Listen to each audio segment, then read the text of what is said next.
Here's the problem most parents don't even realize they're facing. Before your child turns 5, their brain is growing faster than it ever will again. Faster than during school years, faster than adolescence, faster than at any other point in life. And yet, this is often the stage where parents feel the most uncertain. Modern parenting quietly sends the message that brain development depends on the right toys, the right programs, the right screens, and the right experts. So parents invest, compare, worry, and wonder if they're doing enough. But the truth is simpler and far more powerful. Your child's brain is not being built by toys, tablets, or apps. It's being built by you, by your face, your voice, your attention, your responses, and your presence. From birth to age 5, the brain enters what scientists call a critical growth window. During this time, more than 1 million new neural connections form every single second. But here's what surprises many parents. Those connections don't form automatically. They form in response to interaction. Every time your baby makes a sound and you respond, every time your toddler points and you notice, every time your child looks to you and you engage, the brain receives a signal to build and strengthen specific pathways. Early childhood isn't a warm-up for real learning later. It is the learning. The brain develops through a process known as neural sculpting.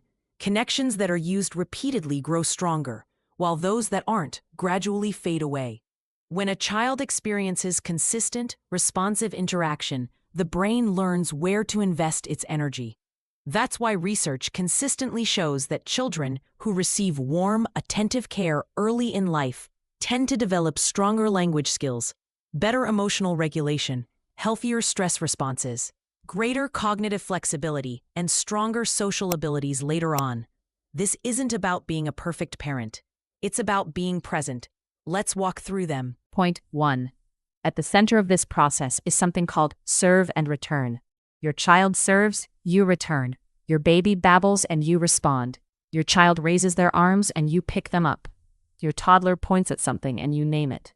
Your child asks why and you answer. Each of these moments strengthens synapses, deepens attachment, and prepares the brain for learning, discipline, and relationships. Children who feel connected aren't easier to guide because they're more obedient, but because their brains feel safe enough to learn. For example, imagine you're in the kitchen making coffee, and your baby starts babbling from the floor. You don't need to stop everything or turn it into a lesson. You simply look over and babble back. Maybe you smile. Maybe you say, "I hear you." In that moment, your baby learns that sounds matter and that communication goes both ways. Or picture your toddler standing by the couch, arms raised. Instead of saying, "Wait a second," without looking up, you pause, make eye contact, and pick them up. You're not giving in.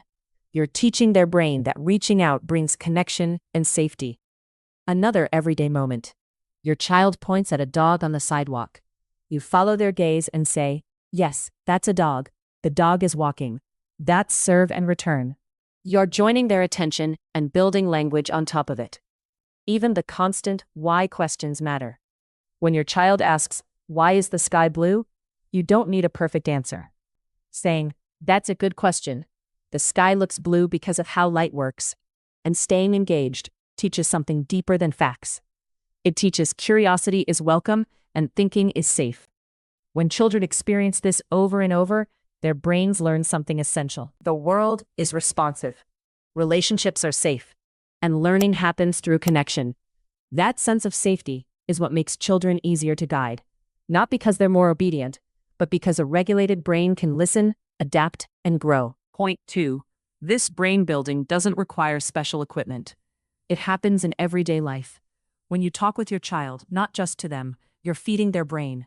Warm, expressive, emotionally rich language builds vocabulary, memory, and flexibility far more effectively than flashcards ever could. When you narrate your day or describe what your child is seeing, you're wiring language and meaning together.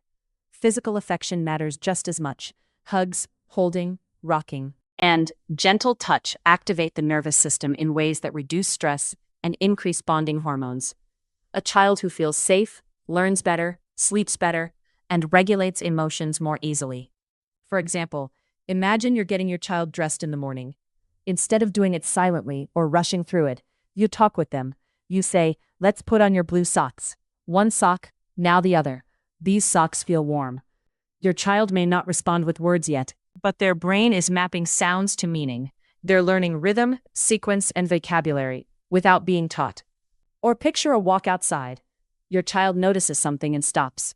Instead of pulling them along, you slow down and say, you're looking at the leaves. They're moving because the wind is blowing. You're not quizzing them. You're simply sharing language inside their moment of attention. That's how language sticks. Now think about moments of touch. Your toddler trips and falls. Before saying anything, you scoop them up, hold them close, and let them feel your calm breathing. That physical contact tells their nervous system, you're safe. Only after that do words matter. This kind of gentle touch lowers stress hormones and helps the brain return to balance faster. Another everyday example happens at bedtime. You rock your child or sit beside them, reading or singing softly, even if the day was chaotic. This predictable closeness helps their brain relax. Over time, children who experience this kind of physical safety tend to fall asleep more easily and wake up more regulated. These moments don't require extra time or special tools. They're already part of your day. The shift is simply choosing presence over distraction. Talking with your child, narrating what's happening, and using touch to create safety aren't small things. They're how the brain learns language, trust, and emotional regulation, one ordinary moment at a time. Point 3. Play is another powerful tool. It's not a break from learning. It's the brain's laboratory. Children experiment with problem solving, creativity, social rules, and self-control.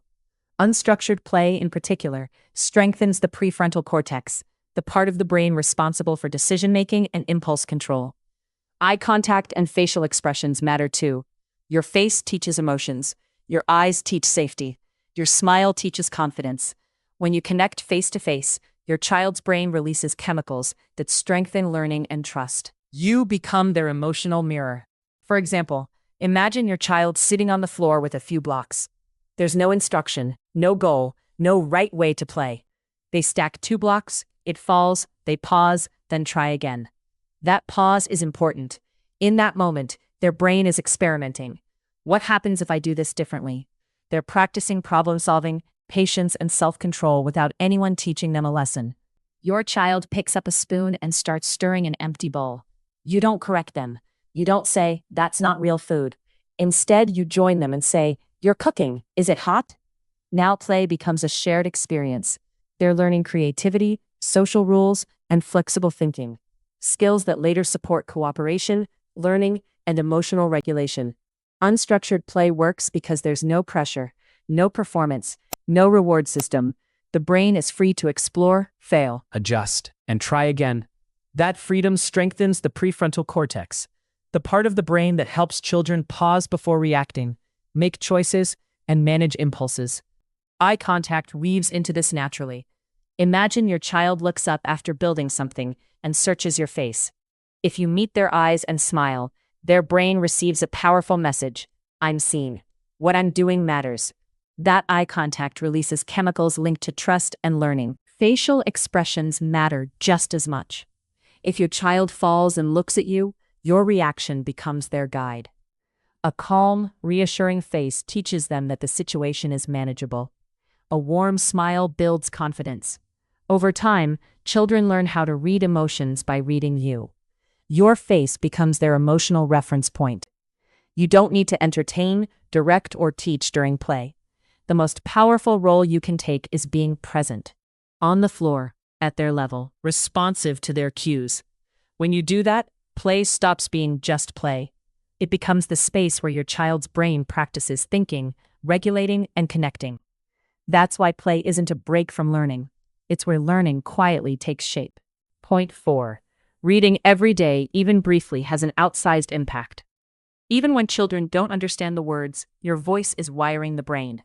Reading strengthens language, imagination, attention, and empathy, and builds a lifelong positive relationship with learning. Responding to emotions is just as important as responding to behavior.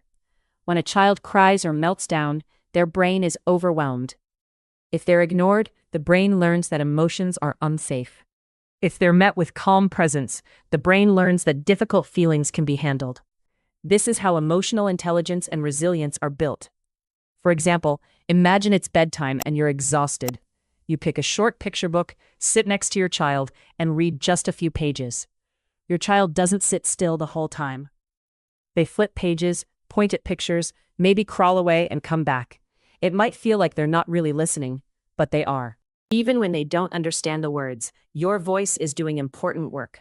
The rhythm of your speech, the rise and fall of your tone, the warmth in your voice are wiring language pathways in their brain. They're learning how language sounds, how stories flow, and most importantly, that learning happens in a safe, connected space. Over time, this is what makes books feel comforting instead of intimidating. Now, think about a moment of emotional overload. Your toddler drops a snack on the floor and bursts into tears.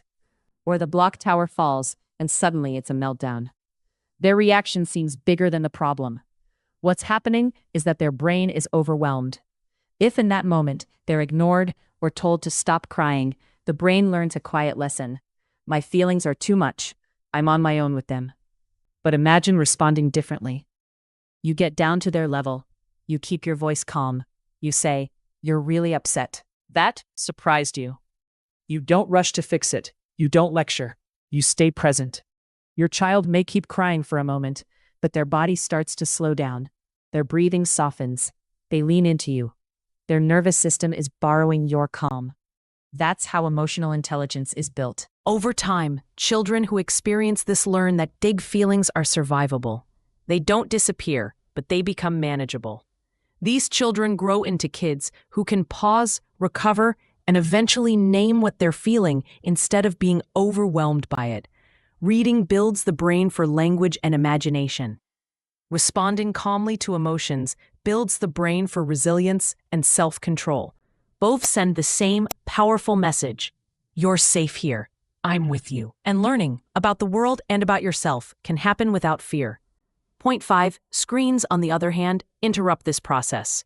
Screens talk at children, not with them. They don't respond, mirror emotions, or participate in serve and return interactions. What screens take away isn't just time, it's connection. That's why limiting screen use in early childhood protects the very interactions the brain needs most. For example, imagine your toddler sitting on the couch watching a cartoon. The characters are bright, the music is catchy, the voices are loud and fast. Your child is quiet, focused, and still. From the outside, it looks peaceful, almost like they're learning. But notice what's missing. When the character speaks, the screen doesn't wait for your child to respond. When your child babbles or points, the screen doesn't react. When your child looks up, searching for a face to connect with, there's no one looking back. The screen keeps going, whether your child is engaged or not. Now compare that to a real interaction. Your child points at a bird outside. You follow their gaze and say, "You see the bird." They look back at you. You smile, they smile too. That's serve and return. That's connection. Screens talk at children. People talk with them. Another everyday example happens during meals. A child eats while watching a tablet.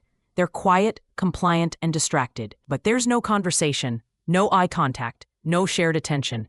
Over time, the brain learns to associate calm with disengagement rather than connection.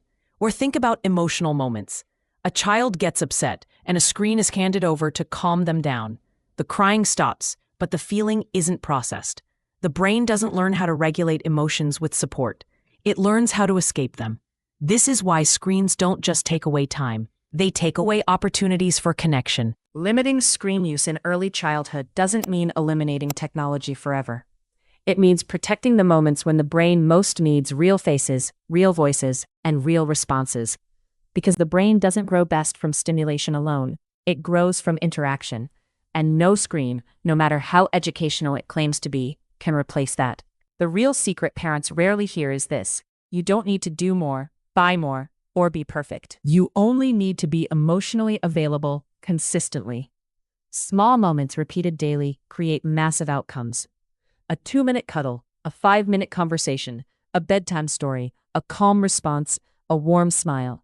These moments shape confidence, emotional strength, intelligence, resilience, and identity. Your child isn't waiting to grow up before learning who they are. They're learning that right now from you. So when you interact with your child today, remember this: you are not just raising a child. You are wiring a brain. You are shaping emotional patterns that will last a lifetime. And every word, every hug, every moment of connection is building something that will stay with them forever. If you're still watching right now, it means you truly care about your child's emotions, behavior, and future. And that alone is already the most important first step in the journey of parenting. On this channel, I don't teach you how to raise your child better than others, and I don't chase trendy methods or the pressure to be perfect. I'm here to walk alongside you, to help you understand your child more deeply, build a stronger connection, and raise your child in a way that is grounded in science, but filled with love.